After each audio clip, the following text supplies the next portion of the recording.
news. And I believe everything that I hear on the news. I think everything you hear is wrong. Well, that's a bold statement. Everything. Okay, when it comes to real estate, let me explain what I mean. Everything you hear in the national news is about the nation as a whole. Yes. And Not about Missouri. It doesn't not apply locally.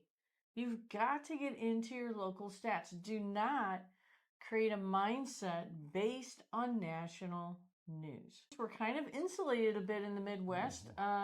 We're just a little bit more stable. We don't have the highs or the lows that the coastal states have. So when I hear that inventory is going higher, demand is coming down on the news, that's probably what now we're experiencing right now. You know, my sister's looking for a house, and that's certainly not what she's experienced. Yeah, well, there you go.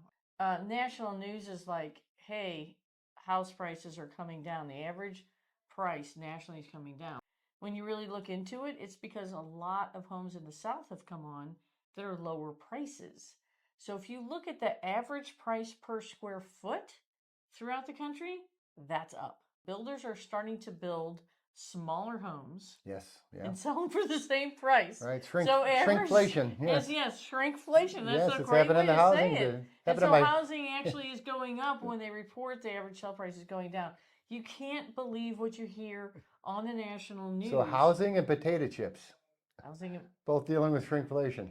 Oh my gosh, that's very true. Yes, it is. What we're seeing on average, we used to see 100 showings in a weekend during COVID. Then it was 50. Then it was 30. Now it's 10 to 20. There's another thing you hear nationally, that there's less realtors than there used to be. Yes, I've heard that too. Right. Well, not Missouri. Missouri was actually up 4% realtors. 4%. It is interesting. We talk about less houses for sale, but more real estate agents out there. There you go. If you do see a high price, a house that's overpriced, it will sit. And it makes you feel like, oh, inventory is like houses aren't moving as fast. No, they are. If they're priced right, if they're staged right, if they're marketed right, they're getting multiple offers on them. They're getting lots of showings on them. Okay, so is the market going to crash?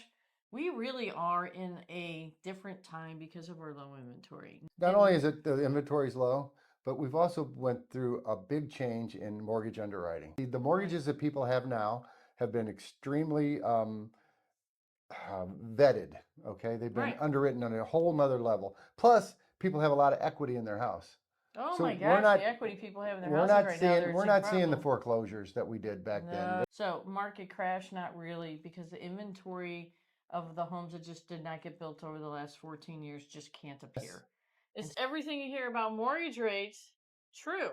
Interesting. Just like the real estate one. Yeah. Okay, so is everything, I think everything you hear is wrong, because everything on the national news is just so, I don't know, generalized across the whole entire country. You got professional people that you can consult. And when you hear stuff on the news, it doesn't always apply to your, just like real estate, it doesn't always apply locally. So what I hear in the news, the headlines in the news that I hear about mortgage rates is that because mortgage rates are high, that the demand is falling.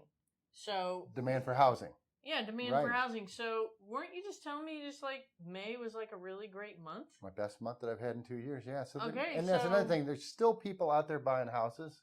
There's still demand. It's just not as great. Okay. So, but is it really falling? Are you really seeing it falling? No, not at all. I'm not seeing demand falling either. Not here locally. So a lot of times with what they're talking on the news, when they talk about the interest rates, they're talking about what the Federal Reserve charges banks for overnight rates, which really directly affects home equity loans, car loans, consumer loans, credit cards. Mortgage rates are different. Mortgage rates are based on the supply and the demand with the bond market. Any bad news about the economy is generally, very generally, good news for the interest rate. We're going to take into effect so many factors when I look at the interest rate. And a lot of times people will call me on the phone, hey Glenn, what's the rate? There's really no way to answer that question without all of the facts. I say it's like putting a puzzle together. So we have to know your credit score is a huge factor in the interest rates. The program, FHA, VA, conventional, that's a huge factor in the rates. How much you're putting down is a factor in the rates. It's difficult, and they can change during the day. Can I buy a home with bad credit if I have a cosigner? Cosigner does not help with bad credit. So that's a myth out there, and a lot of people think, oh, I can get somebody to cosign. You cannot, because we're going to look at the credit score of both borrowers. Do I have to be employed at my job for at least 2 years before I can get a loan if I'm a first-time home buyer? A lot of people don't realize this, that we count schooling as part of your job. So if you graduated from college and you've got your job and you've been there, 3 months, whatever, we can count that as a two-year history. Oh, look at that. Yeah. So you don't really need as much as you think. Okay, so everything you hear on the national news does not apply to you.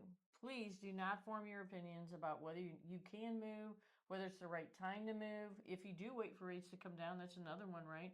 I'll just wait for the rates to come down. And what's that going to do to our demand? What's going to do to demand? It's going to put more buyers in the buyer pool. It's going to create, another little housing burst. And with no prepayment, we're going to see rates go. We're going to see prices. And with no prepayment penalty on a mortgage, there's no reason you buy now and you refinance if the rates come down. That's right. So don't wait until the buyer pool gets even bigger and our inventory is still low. Yeah, the bottom line is there's a lot of misconception. There's still opportunity, and those of you that are waiting, you're just going to end up paying more.